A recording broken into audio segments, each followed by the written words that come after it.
Sidang jemaat yang terkasih di dalam Tuhan Yesus, pembacaan Alkitab kita pada hari ini terdapat dalam Lukas 5 ayat yang pertama sampai dengan ayat yang ke-11. Demikianlah firman Tuhan. Pada suatu kali Yesus berdiri di pantai Danau Genesaret. Sedang orang banyak mengerumuni dia hendak mendengarkan firman Allah. Ia melihat dua perahu di tepi pantai. Nelayan-nelayannya telah turun dan sedang membasuh jalannya.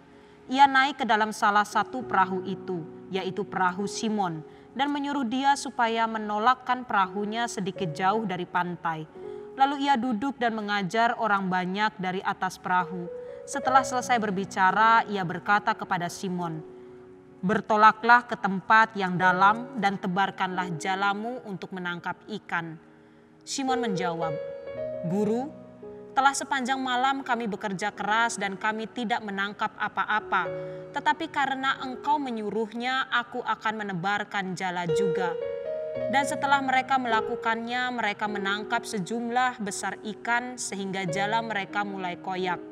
Lalu mereka memberi isyarat kepada teman-temannya di perahu yang lain supaya mereka datang membantunya. Dan mereka itu datang, lalu mereka bersama-sama mengisi kedua perahu itu dengan ikan hingga hampir tenggelam. Ketika Simon Petrus melihat hal itu, ia pun tersungkur di depan Yesus dan berkata, "Tuhan, pergilah daripadaku, karena aku ini seorang berdosa." Sebab ia dan semua orang yang bersama-sama dengan dia takjub oleh karena banyaknya ikan yang mereka tangkap. Demikian juga Yakobus dan Yohanes, anak-anak Zebedeus, yang menjadi teman Simon. Kata Yesus kepada Simon, "Jangan takut, mulai dari sekarang engkau akan menjala manusia." Dan sesudah mereka menghela perahu-perahunya ke darat, mereka pun meninggalkan segala sesuatu lalu mengikut Yesus. Demikianlah kebenaran firman Tuhan. Berbahagialah bagi kita yang bukan hanya membaca serta merenungkan kebenaran firman Tuhan, tapi kita mau melakukan dalam kehidupan kita sehari-hari. Haleluya. Sidang jemaat yang terkasih di dalam Tuhan Yesus Kristus, Shalom. Pembacaan kita dalam Lukas 5 ayat yang pertama sampai dengan ayat yang ke-11 ini dapat menarik kita ke dalam sebuah tema, yaitu jangan sombong. Kesombongan bisa kita ibaratkan dengan amandel. Mengapa amandel? Kalau kita lihat, kita ketahui bersama bahwa amandel itu adalah dua kelenjar getah bening yang berada di belakang rongga mulut atau tenggorokan manusia. Dan ternyata setiap orang memiliki amandel. Tetapi ada beberapa orang yang sensitif. Kalau mereka tidak menjaga, mereka tidak merawat dengan baik, maka amandel itu akan mengalami peradangan dan juga akan membengkak. Dan otomatis itu akan membahayakan orang tersebut. Begitu pula dengan kesombongan. Bibit kesombongan ada pada setiap orang yang ada di muka bumi ini. Kalau kita tidak hati-hati dengan bibit kesombongan itu, maka kesombongan itu akan menjatuhkan kita dan juga orang-orang yang ada di sekitar kita. Kalau kita sebagai manusia jatuh, lalu siapa yang paling diuntungkan dalam peristiwa ini? Pastinya iblis.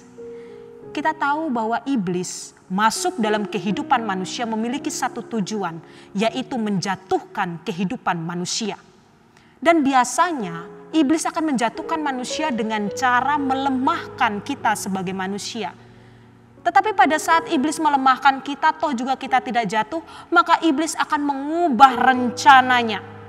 Ia tidak lagi membuat kita merasa lemah, tetapi sebaliknya, ia akan membuat kita merasa sangat kuat. Dengan memperlihatkan segala sesuatu apa yang ada pada pribadi kita, apa yang ada dalam kehidupan kita. Entah itu kedudukan dalam pekerjaan kita, paras yang elok, bahkan talenta yang kita miliki dalam pribadi kita masing-masing. Sehingga kita merasa superior. Kita mengatakan ini saya, kamu tidak ada apa-apanya.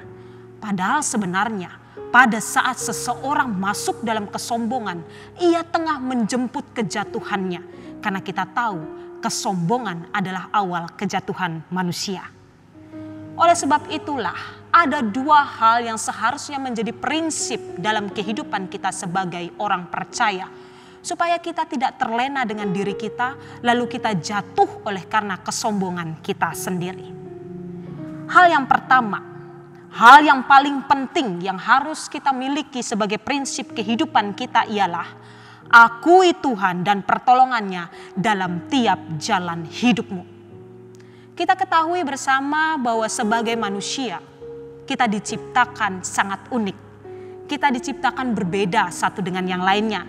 Secara fisik kita berbeda, sifat kita berbeda, bahkan mungkin motivasi kehidupan kita juga berbeda satu dengan yang lainnya.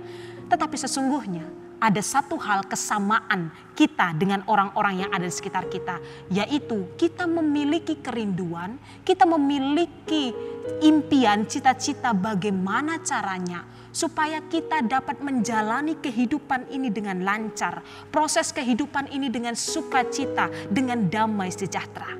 Dan inilah yang menjadi kunci.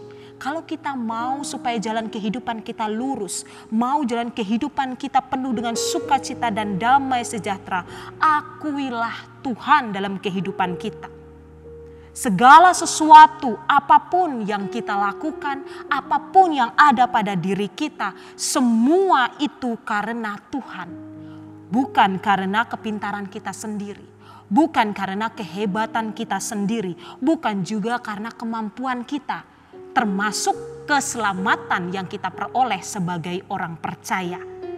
Seperti apa yang menjadi ayat introitus kita dalam Efesus 2 ayat yang ke-28, mengatakan dan mengingatkan kepada kita semua orang percaya bahwa sebab karena kasih karunia kamu diselamatkan oleh iman, itu bukan hasil usahamu tetapi pemberian Allah.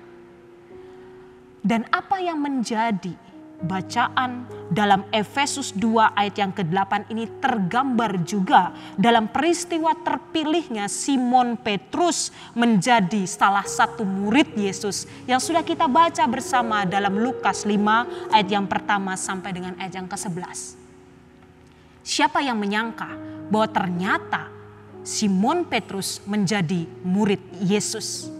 Bahkan pribadi Simon Petrus pun ia tidak menyangka sama sekali kalau ternyata Yesus memilih dia untuk menjadi salah satu murid-murid Yesus. Karena pada saat itu dalam situasi Yesus dikerumuni oleh banyak orang. Bahkan orang-orang itu telah mengikuti Yesus dari sejak lama. Tetapi pada saat Yesus berjumpa dengan Simon Petrus, justru Yesus memilih Simon Petrus untuk dijadikan salah satu murid Yesus. Dari sini kita bisa melihat bahwa terpilihnya Simon Petrus menjadi salah satu murid Yesus bukan karena kemampuan Simon Petrus, bukan karena kehebatan Simon Petrus, juga bukan kepintaran Simon Petrus, tetapi karena Yesus yang memilih Simon Petrus. Sidang jemaat, inilah kenyataan yang diungkapkan, inilah kenyataan yang diperdengarkan kepada kita semua sebagai orang percaya. Kalau saat ini kita masuk dalam kategori orang yang telah menerima keselamatan. Bahkan kita bisa sukses, kita bisa meraih cita-cita kita. Bahkan kita mampu memiliki kehidupan yang jauh lebih baik dibandingkan dengan kehidupan kita sebelumnya. Semua itu karena Tuhan. Bukan semata-mata karena kerja keras kita. Bukan semata-mata karena kita ulet, karena kita rajin, tidak. Karena serajin-rajinnya kita, seulet-uletnya kita, bekerja kerasnya kita sampai kita tidak tahu waktu. Kalau Tuhan tidak memberkati, maka sia-sialah segala apapun yang menjadi usaha serta pekerjaan kita. I am nothing without God. Itulah hal pertama yang harus kita sadari dan harus kita jadikan prinsip dalam kehidupan kita sebagai orang percaya. Supaya tadi kita tidak jatuh oleh karena kesombongan kita sendiri. Lalu hal yang kedua yang harus kita jadikan prinsip dalam kehidupan kita ialah hormati semua orang. Berangkat dari kenyataan bahwa Tuhan Allah lah sang penentu kehidupan kita manusia, maka belajarlah untuk menghormati orang. Belajarlah untuk menghargai semua orang. Apapun latar belakang mereka, bagaimanapun status ekonomi yang mereka miliki, bagaimanapun status sosial yang mereka miliki, hormati mereka tanpa pilih-pilih. Kenapa? Kenapa saya harus menghormati mereka? Saya bos, mereka adalah pelayan saya. Saya tuan dan mereka adalah pekerja saya. Saya sudah membayar mereka, saya sudah menggaji mereka, sesuai dengan kinerja mereka, sesuai dengan kemampuan mereka. Jadi untuk apa saya menghormati mereka? Saya sudah menjalankan hak saya. Sidang jemaat yang terkasih di dalam Tuhan Yesus, sebenarnya ada satu alasan mengapa kita harus menghormati semua orang yang ada di sekitar kita, yaitu karena ada kedaulatan Tuhan Allah yang sama sekali tidak dapat ditentukan oleh manusia. Salah satunya ialah kelahiran. Dari mana seseorang akan lahir? Dari keluarga seperti apa seseorang akan lahir? Dari suku apa seseorang akan lahir? Bahkan apakah ia akan lahir dalam keadaan miskin, kaya, keriting lurus, warna kulit hitam, putih atau coklat? Manusia tidak bisa menentukan sama sekali. Karena semua itu adalah kedaulatan Tuhan. Kalau ditanya, siapa di antara kita yang mau terlahir menjadi seorang buruh? Tidak ada yang mau. Siapa yang mau terlahir di tempat yang terpencil? Tidak ada yang mau juga. Tetapi pada saat Tuhan mengizinkan hal itu terjadi, maka mereka yang lahir sebagai pekerja kita, mereka yang lahir di tempat terpencil, mereka yang lahir di luar suku kita, mereka tidak lebih rendah dari kita sebagai atasan mereka. Mereka juga tidak lebih rendah dari kita yang bisa lahir di salah satu rumah sakit ternama dalam suasana ruangan yang sangat nyaman. Karena sebenarnya Tuhan Allah memiliki rencana bagi mereka yang kita sendiri tidak tahu apa sebenarnya rencana Tuhan Allah bagi mereka. Mungkin saja Tuhan Allah sedang membentuk mereka untuk menaikkan derajat mereka, menaikkan derajat keturunan mereka lebih tinggi daripada kita saat ini. Kalau Tuhan mau, Tuhan bisa melakukannya. Karena ada kedaulatan Tuhan yang tidak bisa kita ubahkan sebagai manusia. Oleh sebab itu hormati setiap orang yang ada di sekitar kita. Kalau Tuhan mau, tidak ada satu orang pun yang dapat menahan setiap apapun yang menjadi rencana Tuhan Allah. Di sebuah desa hidup satu keluarga yang dimana keluarga tersebut berasal dari luar pulau. Mereka hidup sebagai keluarga tunggal, suami, istri, dan 2 anak. Ayah dari keluarga ini bekerja sebagai seorang penjaga sekolah dan juga pekerja di kebun sekolah tersebut. Oleh karena keadaan mereka, tidak jarang mereka menerima cemooh dari setiap orang yang ada di sekitar mereka. Bahkan seringkali anak-anak mereka tidak diperhitungkan. Bukan hanya di kalangan masyarakat saja, tetapi juga di dalam gereja. Tetapi Tuhan punya rencana yang luar biasa terhadap anak dari keluarga ini yang dulunya ia tidak pernah diperhitungkan sama sekali. Tapi pada saat ini semua orang berlomba-lomba untuk mencari nama di hadapannya. Di sini kita bisa melihat bahwa benar Tuhan Allah memiliki hak otoritas penuh dalam kehidupan manusia. Kita tidak tahu apa yang menjadi rencana Tuhan. Tetapi sebagai orang beriman kita memiliki iman bahwa Tuhan memiliki rencana yang selalu indah bagi setiap umatnya. Sidang jemaat, orang yang sombong adalah orang yang selalu memandang rendah orang lain, bahkan sering kali mencemooh orang lain. Dan Tuhan sama sekali tidak menyukai orang yang sombong. Ingatlah bahwa segala sesuatu apa yang kita miliki, segala sesuatu apapun yang ada dalam kehidupan kita sepenuhnya itu adalah milik Tuhan yang hanya dititipkan kepada kita.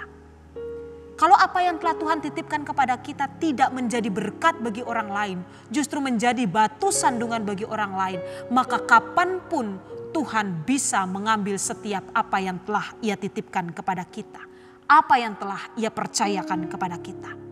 Entah itu harta kekayaan, usaha pekerjaan, paras yang elok, bahkan talenta sekalipun, Tuhan memiliki hak untuk mengambil kapan saja, saat semua yang Ia titipkan itu tidak menjadi berkat dalam kehidupan kita juga orang-orang yang ada di sekitar kita.